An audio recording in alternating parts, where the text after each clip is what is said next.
Financial risk, financial ম্যানেজমেন্টের নবম chapter, interest rate risk, interest rate and other risks.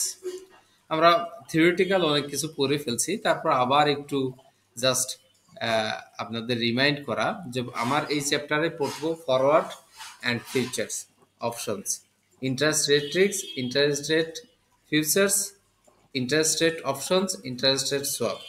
আমরা গতদিন ইন্টারেস্ট রেট রিস্ক নিয়ে কথা বলছিলাম এবং ফিউচার অপশন নিয়ে কথা বলা হয় নাই। ইন্টারেস্ট রেট রিস্কের মধ্যে আমরা ফরওয়ার্ড রিস্ক, মানে ফরওয়ার্ড রেট এগ্রিমেন্ট, এটা পড়ছিলাম। সো এই যে এই রিস্ক অ্যাভয়েড করার জন্য আমরা হেজিং করে থাকি। এই হেজিংকে বলা হয় ডেরিভেটিভ। ডেরিভেটিভ একটা ডেফিনেশন আছে যে ফাইন্যান্সিয়াল ডেরিভেটিভ কি। ফাইন্যান্সিয়াল ডেরিভেটিভ হলো ফাইন্যান্সিয়াল ইনস্ট্রুমেন্ট যার value is derived from the value and characteristics of an underlying financial items. এই ফাইন্যান্সিয়াল ডেরিভেটিভ যেমন অপশন কন্ট্রাক্ট, এটাও একটা ফাইন্যান্সিয়াল ডেরিভেটিভস। ফিউচার্স একটা financial derivative, swap are type of the financial derivatives. Okay, একটা company সে যদি hedge না করতে চায় তাহলে কোন পর্যায়ে গেলে সে হেজ করবে না, হেজিং অ্যাক্টিভিটি সে আন্ডারটেক করবে না, এটা আপনাদের জানা দরকার যে আমি হেজ কেন করব, হেজ কেন করতে হবে। একটা কোম্পানি কখন হেজ করতে না করলেও তার কোনো আসে যায় না। হেজিং অ্যাক্টিভিটি তার কখন করতে হবে, কখন করতে হবে না। সো আমরা আহ, যদি বলি যখন domestic currency say for example Bangla taka, BDT, BDT stable and being managed, domestic currency দিয়ে আপনি ট্রানজ্যাকশন করতে পারতেছেন, তখন ওই কোম্পানি কি করবে না, হেজ করবে না। আর ডোমেস্টিক কারেন্সি যদি বিডিটি স্টেবল হয়, কোনো প্রকার ভলাটাইল না, আপ অ্যান্ড ডাউন না, আর ডোমেস্টিক কারেন্সি যদি স্টেবল এবং বিং ম্যানেজড মিনস এটা ডাউন হবে না, সবসময় আপ হবে, তাহলে আপনি ডোমেস্টিক কারেন্সি দিয়েই আপনি আহ, আপনার ট্রানজ্যাকশন করতে পারবেন। সেই ক্ষেত্রে আপনার হেজিং অ্যাক্টিভিটি লাগবে না। বাট বাংলাদেশে say for example BDT means Bangladesh তো মোস্ট অফ দ্য ট্রানজ্যাকশনস ডলারের উপর নির্ভরশীল। তো ডলার তো সবসময় আপনার কি আপ অ্যান্ড ডাউন হয়, আপ অ্যান্ড ডাউন হয়। তো বাংলাদেশি কোম্পানির ক্ষেত্রে আপনার হেজিং অ্যাক্টিভিটি ইম্পর্টেন্ট। এরপরে কোন কোন এক্সপোজারের ক্ষেত্রে হেজ করা লাগবে না। Degree degree of exposure is dependent size of transactions. ট্রানজ্যাকশনের সাইজ যদি হিউজ হয় আর এটা যদি ম্যাটেরিয়াল ফিগার হয়, এবং ম্যাটেরিয়াল ফিগার হলে কি, আমার যদি ইউএস ডলারে আমি হেজ করে থাকি না করি, ইউএস ডলারের রেট বেড়ে যেতে পারে অথবা কমে যেতে পারে। এই যে একটা রিস্ক অ্যাভয়েড করার জন্য আমরা হেজ করে থাকি। কারণ যদি আপনার সাইজ অফ ট্রানজাকশন ম্যাটেরিয়াল হয়, অনেক পরিমাণ ডলার থাকে এবং অনেক মানে ট্রানজাকশন অ্যামাউন্টটা যদি হিউজ হয়, তাহলে অবশ্যই আপনাকে হেজ করতে হবে, কারণ আপনার রিস্কের পরিমাণ হিউজ। হেজ পিরিয়ডটা আপনার হেজ পিরিয়ডটাও আপনাকে ঠিক করতে হবে। টাইম পিরিয়ড আপনাকে ঠিক করতে, এক্সপেক্টেড ক্যাশ ফ্লোর আগে টাইম পিরিয়ডটা আপনাকে ঠিক করতে হবে। এরপরে অ্যান্টিসিপেট ভলাটাইল, ওই যে এক্সচেঞ্জ রেট, আমি একটু আগেই আপনাদের বললাম যে এক্সচেঞ্জ রেট যদি ভলাটাইল করে আপ অ্যান্ড ডাউন করে, তখন আপনার কর্পোরেট রিস্ক ম্যানেজমেন্ট পলিসি আপনাকে যদি degree of exposure is accepted, তাহলে আপনি হেজ করবেন না। বাট এক্সচেঞ্জ রেট যদি ভলাটাইল হয়, এটা যদি অ্যান্টিসিপেট অ্যাকসেপ্টেডের মধ্যে থাকে, তাহলে আপনি হেজ করবেন না। But volatile exchange rate up and down is huge, তাহলে আপনাকে আপনার হেজ অ্যাক্টিভিটি আপনার কোম্পানির জন্য নিতে হবে। কারণ আপনার একটা মাসে 3 মাসে যদি হেজ না করেন, 3 মাসের পেমেন্ট পিরিয়ড যদি থাকে, তাহলে 3 মাসে আপনার ডলার রেট বেড়ে যেতে পারে। ডলার রেট বেড়ে গেলে আপনার কোম্পানির জন্য হিউজ একটা কস্ট বেয়ার করতে হবে, তখন আপনাকে হেজ করতে হবে। আর যদি ভলাটাইল না হয়, স্টেবল হয়, তাহলে আপনার হেজ করা লাগবে না। সো অ্যাটিটিউড অফ রিস্ক ম্যানেজমেন্টের রিস্ক কি, অ্যাটিটিউডটা কি, risk averse or risk taker. যদি রিস্ক অ্যাভার্স হয় তাহলে সে করতে পারে, অথবা রিস্ক টেকার যদি হয়। রিস্ক অ্যাভার্স বলতে prepare to take risk. Risk taker হলো প্রিপেয়ার টু টেক রিস্ক, যা হয় হবে, আমি হেজ করব না। আমার ইউএসডি ডলার বেড়ে যাক, সমস্যা নেই, আমি হেজ করব না। সো দ্য ম্যানেজমেন্ট যদি রিস্ক টেকার হয়, they may not decide to hedge. সে আপনার হেজ নাও করতে পারে। পোর্টফোলিও ইফেক্ট, পোর্টফোলিও ইফেক্টে যদি কেউ হেজ না করে, যেমন international business operation in many country, একটা কোম্পানির ইন্টারন্যাশনাল বিজনেস অপারেশন অনেক দেশে থাকতে পারে, সে চিন্তা করে আমি অফসেট করে দিব, decide to not hedge due to portfolio ইফেক্টে। পোর্টফোলিও ইফেক্টে সে হেজ নাও করতে পারে। কারেন্সি অফ ইনভয়েস, যদি একটা company able to invoice it customer in pound sterling and it will not need to hedge. যদি ধরেন যে বাংলাদেশি কোম্পানি, তারা একটা ফরেন কোম্পানি আছে, সেখানে সে কি করতে পারে, পে করতে পারে, মানে ইউএসডি ডলার সেখানে আপনি বিক্রি করতেছে, আবার সেখান থেকেই পারচেস করতেছে এবং ওই ইউএসডি ডলারে পে করতেছে, তাহলেও তার হেজ করার কোনো দরকার নেই, কারণ কারেন্সি সেম কারেন্সি, হেজ করার দরকার নেই। কিন্তু বাট বাংলাদেশ থেকে আপনি একটা ইম্পোর্ট করবেন, মিনস আপনাকে পে করতে হবে ডলার রেটে, আপনার ফরেন কারেন্সিতে পে করতে হবে। এটাকে, এটা ধরেন যে ভোলাটাইল, স্টেবল না, ম্যানেজ করা সম্ভব না, এর জন্য আপনাকে হেজ করতে হবে, হেজিং অ্যাক্টিভিটি করতে হবে। সো আমাদের গত দিনে আমরা ফরওয়ার্ড রেট এগ্রিমেন্ট করে ফেলছি, এফআরএ করে ফেলছি। এখন আমরা কারেন্সি ফিউচার্স এবং অপশনটা পড়ব। এই দুটোর মধ্যে পার্থক্যটা কি? ফিউচার হলো ফিক্সড রেট, রেটটা হবে ফিক্স, ইন ফিউচার রেটটা ফিক্স হবে। আর eliminated down side risk exposure, risk এক্সপোজারকে রিডিউস করে দিবে, ডাউন সাইড রিস্ক এক্সপোজারটা আপনাকে রিডিউস করবে, এটা একটা advantage. Cost may be lower, cost হতে পারে lower. No counter party risk, কোনো কাউন্টার পার্টি রিস্ক নেই, মানে আপনার ওটিসি কাউন্টার নাই, যে আপনার রিস্ক, আপনার কন্ট্রাক্ট বিস করে চলে যাবে, এইরকম কোনো কাউন্টার পার্টি নেই। আপনাকে হয় ফরওয়ার্ড রেট এগ্রিমেন্ট করে, আনলাইক যেমন ফরওয়ার্ড রেট এগ্রিমেন্ট মানি মার্কেটে, এটা কাউন্টার পার্টি রিস্ক আছে, বাট ফিউচারে কারেন্সি ফিউচারে কোনো কাউন্টার পার্টি নেই। এটাকে আপনার ওটিসি মার্কেট না, এটা derivative transactions. No premium payment, option যেমন প্রিমিয়াম পেইড করতে হয়, তেমন এই আপনার ফিউচারে কোনো প্রিমিয়াম পেইড করতে হয় না। ওকে, ডিসঅ্যাডভান্টেজ কি? ফ্লেক্সিবিলিটি, কোনো ফ্লেক্সিবিলিটি নেই in with regard to amount and currency to be covered, কোনো ফ্লেক্সিবিলিটি, কোনো অপরচুনিটি টু বেনিফিট, আপনি কোনো অপরচুনিটি টু বেনিফিট ফেভারেবল মুভমেন্টে আপনি নিতে পারবেন না। যখনই আপনি এই আপনার ফরেন ফিউচার কারেন্সি এগ্রিমেন্টে যাবেন, ফিউচার ডেরিভেটিভে যাবেন, তখন আপনাকে এটা করতেই হবে, কোনো অপশন নেই যে আপনি এটাকে মানে কোনো অপশন নেই যে আপনি এই এক্সারসাইজ করবেন কি করবেন না, এইরকম কোনো অপশন ফিউচারে নাই। More complex compare to forward rate agreement, forward rate এগ্রিমেন্টের চেয়ে এটা অনেক কমপ্লেক্স।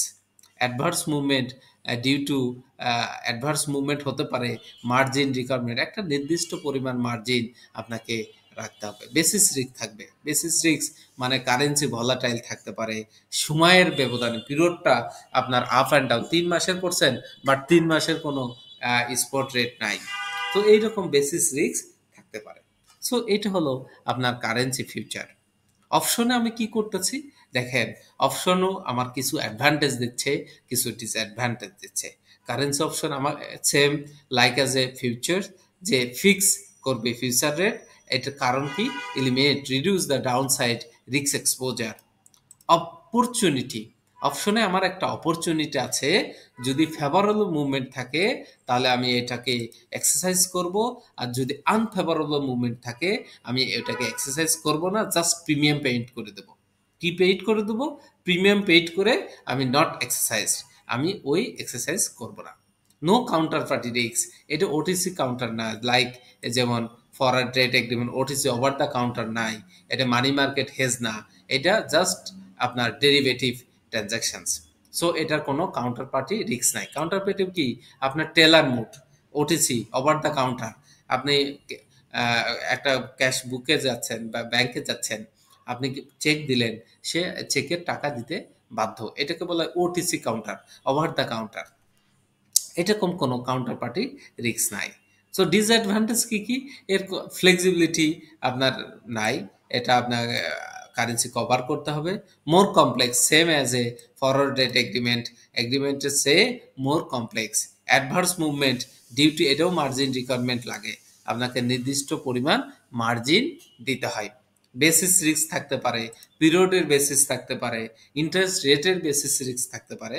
আর এইটা সবচেয়ে মোর ইম্পর্টেন্ট ডিসঅ্যাডভান্টেজ হলো, আপনি করেন আর না করেন, এক্সারসাইজ করেন আর না করেন, আপনাকে প্রিমিয়াম পেইড পেমেন্ট করতে হবে। So come to the point, আমরা 1 নম্বর অঙ্ক একটা ক্লাস টেস্ট দিয়ে বোঝার চেষ্টা করি। সবাই খাতা কলম নিয়েন, কারণ is very very basic information. আমরা বেসিকে কথা বলবো। এখানে 3টে স্টেপে আমরা কাজ করব। একটা হলো আপনার নাম্বার অফ কন্ট্যাক্ট বের করব। দ্বিতীয় স্টেপ হলো অপশন মার্কেট, মার্কেটটা আমরা ডেরিভেটিভ মার্কেটটা চেষ্টা করব। তৃতীয়টা হলো পোর্টফোলিও পজিশনস, পোর্টফোলিও পজিশনটা আমরা বের করার চেষ্টা করব, কত টাকা দিতে হবে, কত টাকা নিতে হবে। এর জন্য আমরা ম্যাথটা আমি হাতে কলমে আপনাদের সাথে করব। সো দেখেন, Panda limited wishes to borrow, borrow করতে চাচ্ছে 4 মিলিয়ন ফিক্সড রেট। সো আরেকটা ইস্যু, এখানে আমি হেজ করব 3 মাসের, মোস্ট অফ দ্য 3 মাসে কোয়ার্টারলি বেসিসে। আর আমি যদি ব্রো করি, এখানে বলছে 12 জুন ফর 9 মান্থ, 9 মাসের জন্য আমি ব্রো করব। And wishes to protect itself against rate raising above, আমি wishes to protect itself against rate raising, সে ধারণা করতেছে রেটটা হবে 6.75%। সে ধারণা করতে রেটটা হবে 6.75%। It's maybe May, spot rate is currently May মাসে, এটা হলো মে মাস, এই স্পট রেট মে, আপনার স্পট রেট কারেন্টলি 6%। দেখেন এখানে কুল 3 মাস পর পর, June July August September, September October November December, 3 মাসের একটা দিছে। সো কন্ট্যাক্ট নাম্বার আছে 5 লাখ। এখানে একটা অপশন আছে দেখেন, স্টিক প্রাইস, এখানে call options, put options. Call option means আপনি বাই করবেন, পুট অপশন মিনস আপনি সেল করবেন। সো প্রথম কথা হলো কোন অপশনটা আমি নিব। এখানে কি borrow করতেছি, borrow মানে কি, আপনি টাকা পাবেন, borrow মানে ধার করা, আপনি টাকা পাবেন। সেল করলে কি হয়, টাকা পাবেন, ডলার পাবেন। সেল করলে, পুট অপশন যদি নেন তাহলে এটাও সেল, মানে আপনি ডলার পাবেন। কল অপশনটা করলে কি, আপনার ডলার দিতে হবে, বাই করতে হবে। আপনি কোনো ম্যাটেরিয়াল যদি বাই করেন, আলটিমেটলি আপনাকে যে টাকাটা আছে এটা দিতে হবে। সো আমরা এইরকম ভাবে মেলানোর চেষ্টা করি। আমি বড় মানে কি, আমি ধার করতেছি, আমি টাকা পাচ্ছি। আলটিমেটলি আমরা পুট অপশনটা নিব, কারণ আমি সেল করলে, আপনার অপশন টু সেল, তাহলে আমি টাকা, এই সেল মানে আমি টাকা পাবো, আর এখানেও বড় মানে আমি টাকা পাবো। সো আমাকে কাজ করতে হবে put option. So which is the strike price is best, সেটা আমাকে প্রথম জাস্টিফাই করতে হবে। এখানে 3টা অপশন আছে, 3টা স্ট্রিক প্রাইস আছে। এই 3টা স্ট্রিক প্রাইসকে আমাকে জাস্টিফাই করতে হবে যে which is the best best options. So আমরা একটু ফিউচার মার্কেটে, আপনার ফিউচার মার্কেটে কি করে আসি, প্রাইসটা ক্যালকুলেট করে আসি, কোন প্রাইসটা is the best best price. So দেখেন এখানে আমার 100 টাকা, 100 দিয়ে $83.25, একটু ক্যালকুলেটর আপনারা হাতে নেবেন খুব দ্রুত যাতে আমি করতে পারি। তাহলে এই প্রথমটা হলো আপনার 6.7%। মনে হয় ক্যালকুলেটর হাতে নিয়েন যাতে করে জি ভাই।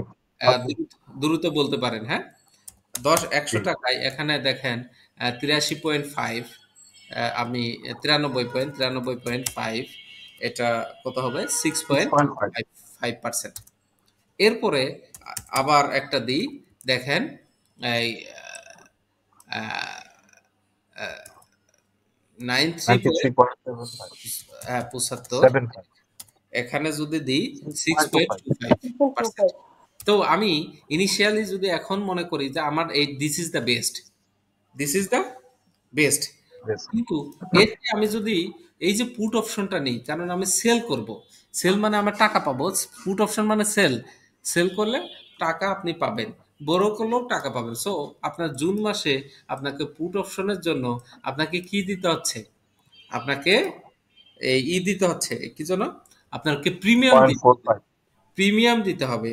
তাহলে 0.015 কত হয়, দুইটা মিলে, দুইটা মিলে না আপনার এটা বেসটা নিচে লাস্টেরটা জি বেস্ট অপশন তো একদম লাস্টেরটা লাস্টেরটা, তারপরেও তো প্রিমিয়াম রয়ে গেছে, আমি প্রিমিয়ামটাকে কনসিডার করব না, আমাকে তো প্রিমিয়াম দিতে হবে।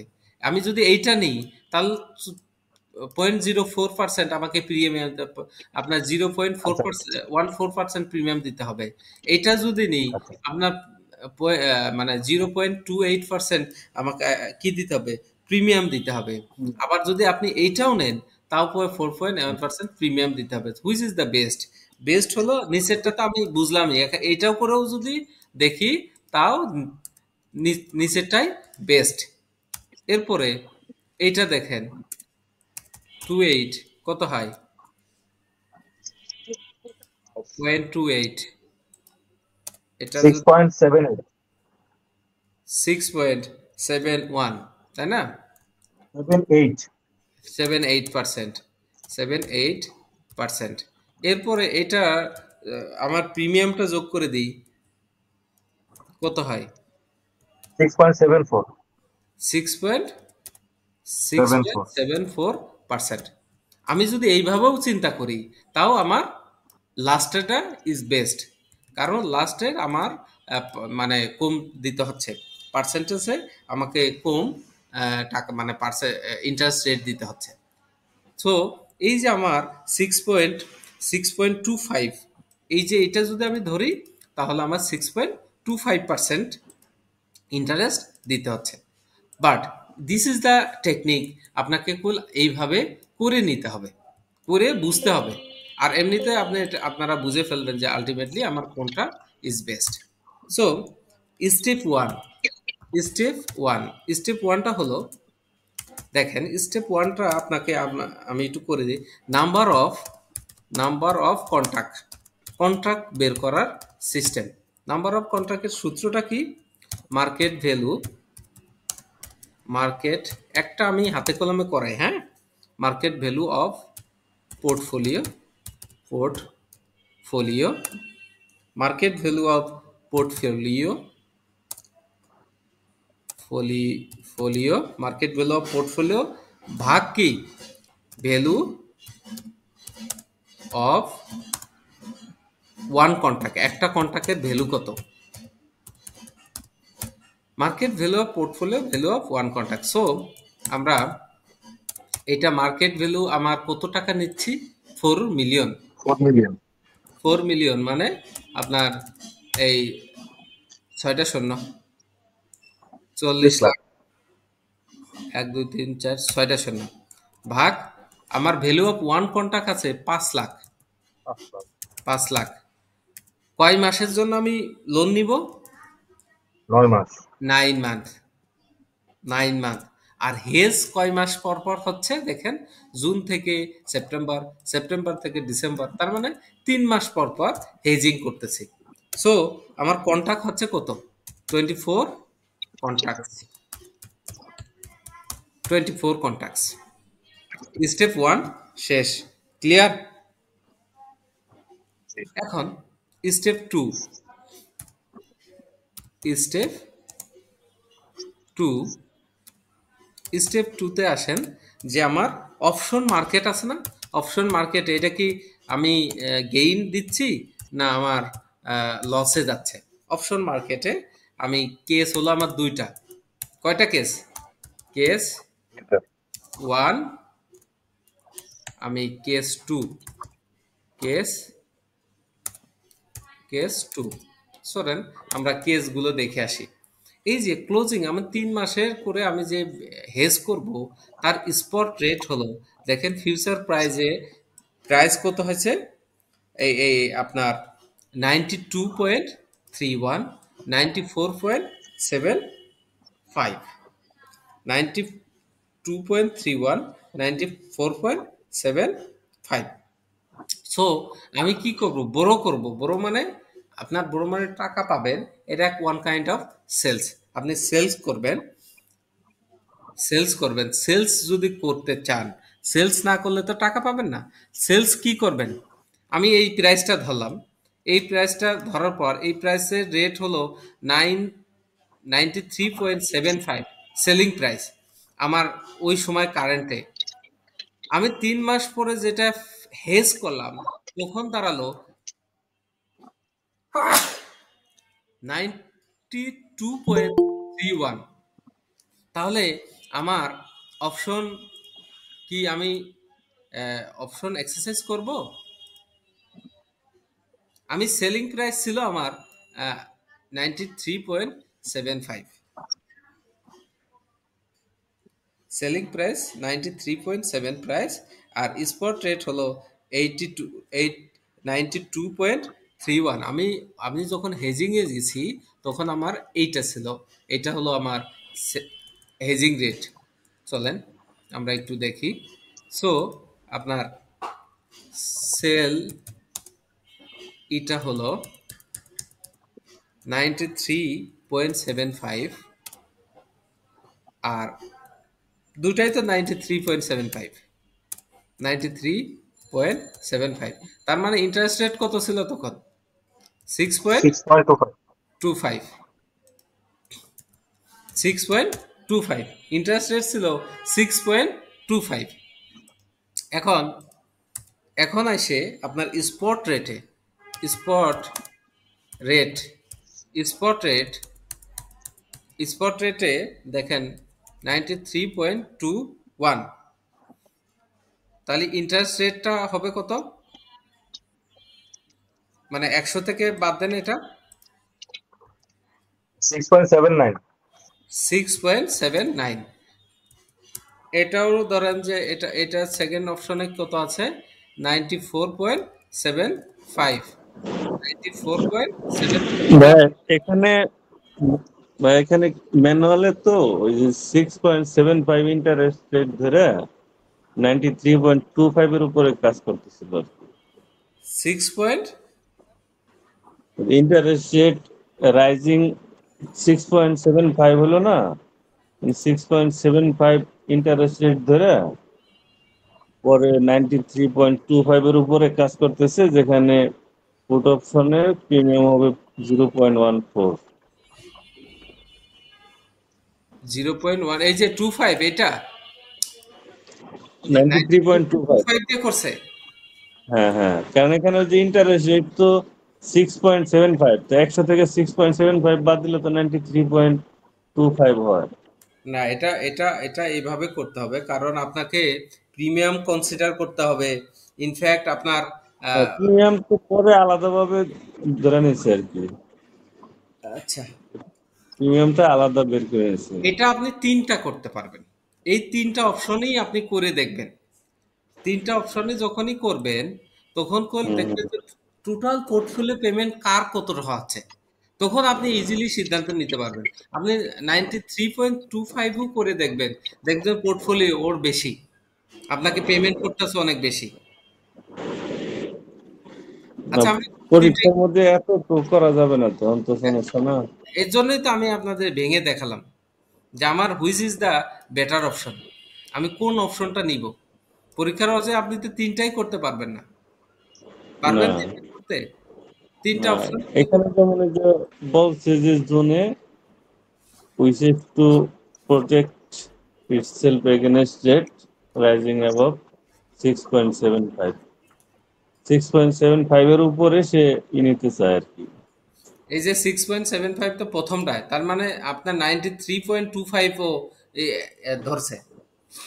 হ্যাঁ, 93.25 এর উপরে ওটা সোজা জুন আচ্ছা, মাসের আমরা যে ওটাও করে, নিবে।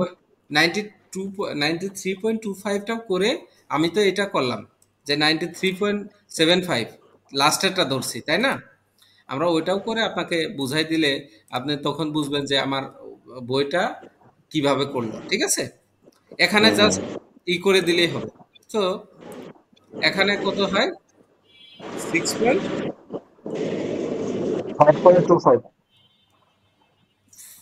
6.5.25। সো আমি তো 93.75 দিয়ে করছি। আমার যখন আমি লোন নিছি তখন আমার লোন ইন্টারেস্ট রেট ছিল কত? 6.25। এখন ইন্টারেস্ট রেট কত? আমি হেজ করছি এর উপরে, এখন ইন্টারেস্ট রেট হলো 6.79. 6.79। তাহলে আমি এইটাই এক্সারসাইজ করব না? হ্যাঁ, আমি এক্সারসাইজ করব, কারণ আমি এইটা নেওয়ার কারণে আমি হেজ করছি 6.25-এ, 25-এর কারণে আমার এখন যে ইন্টারেস্ট রেট বেড়ে গেছে আমাকে ওইটা দিতে হচ্ছে না। তার মানে আমি হেজ কি করব? এক্সারসাইজ করব। জি। এক্সারসাইজ অপশন, এক্সারসাইজ অপশন, এটার জন্য আমি কি করব? ইয়েস। আর এইটা কি? আমি হেজ করছি এইটা 6.25-এ হেজ করছি, এখন রেট আরো কমে গেল, আমি এটা এক্সারসাইজ করব? না, আমি এটা করব না, কারণ আমার তো এখন রেট কমে গেছে, জাস্ট প্রিমিয়াম দিয়ে আমি চলে যাব।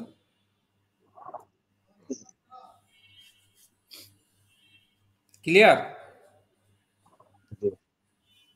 আমি ওইটা এক্সারসাইজ করব না, জাস্ট আমি তাকে প্রিমিয়াম দিয়ে চলে যাব। সো আমার প্রিমিয়াম, আমি তো শেষটা নিছি, এই যে এটা 4 পয়েন্ট, মানে আপনার 0.049% আমি প্রিমিয়াম নিছি। আমি শহীদুল ভাই, আমি প্রথমটা করেও আপনাকে দেখাই দিব, জাস্ট একটা বুঝলেই মোটামুটি। তাহলে gain on option, gain on options কত? গেইন অন অপশন কত দেখেন, এখানে যদি আমি করি এটা থেকে এটা বাদ দিলে কত হয়? 144%।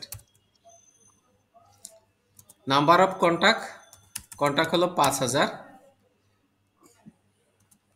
24টা কন্টাক্ট, ওয়ান কন্টাক্টের দাম হলো 5 লাখ, 24টা কন্টাক্ট গুণ আপনি হেজ করতেছেন কয় মাসের? 3 মাসের, 3 × 12, এটা হলো আপনার গেইন হচ্ছে। কত হয়? 43,200 টাকা। 43,200 টাকা। এখন প্রিমিয়াম কত দিতে হবে দুইটারই? প্রিমিয়াম,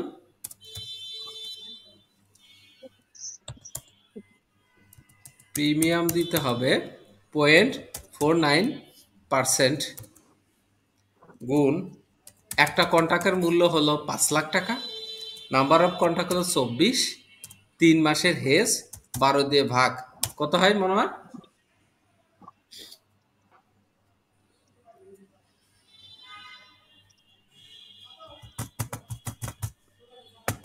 14,700, 14,700। এখন জি। এইটার, এটা স্টেপ 2 শেষ হয়ে গেল। স্টেপ 3 হলো আলটিমেটলি আমি যে ব্রো করলাম আমাকে কত টাকা পেমেন্ট করতে হবে। পোর্টফোলিও পজিশন, পোর্টফোলিও পজিশনটা আমরা পোর্টফোলিও পজিশনস, SI1, পোর্টফোলিও পজিশনসটা আমরা কত টাকা পেমেন্ট করতে হবে। তাহলে আন্ডারলাইন পেমেন্ট,